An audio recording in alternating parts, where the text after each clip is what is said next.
মিরন, বাজারে ইলিশের সরবরাহ কেমন দেখছেন? দাম নিয়ে কি বলছে ক্রেতা বিক্রেতারা? রুবা, যেমন আগের বুলেটিনে আমরা বলেছিলাম যে এখন হচ্ছে ভাদ্র মাসকে বলা হয় ইলিশের ভরা মৌসুম।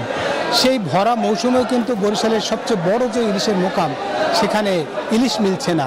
দেখা যাচ্ছে ইলিশের হাহাকার, এবং একই সঙ্গে মিঠা পানির মাছ যেমন নাই, তেমন সাগরের মাছও কিন্তু নাই। বৈরী আবহাওয়ার কথা বলছেন কেউ কেউ, আবার জেলে এবং ব্যবসায়ীরা বলছেন যে ট্রলিং ফিশিংয়ের কারণে এবং অনেক সময় মৎস্য বা নদীতে বা সমুদ্রে ট্যাবলেট বা বিষাক্ত পদার্থ দিয়ে মাছ শিকারের কারণেও মূলত রেণুপোনা ধ্বংস হওয়ার কারণে ইলিশ মিলছে না।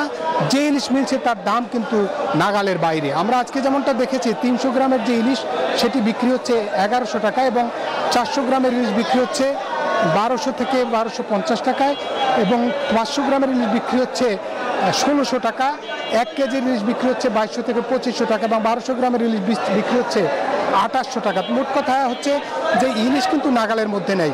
আমরা এই বাজারে যারা এসেছেন, বিশেষ করে দূরান্ত থেকে যারা এসেছেন, তারাও বলেছেন যে ইলিশ কিনতে এসে তারা হতাশ হয়েছেন এখানে। সুতরাং ইলিশ জলবায়ু পরিবর্তন ছাড়াও যে যুবচর সহ নানান কারণে ইলিশের আহরণ কমে যাচ্ছে, ইলিশ আসতে বাধা প্রাপ্ত হচ্ছে বলে মনে করছেন অনেকেই।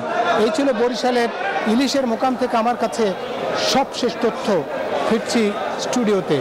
রুবা।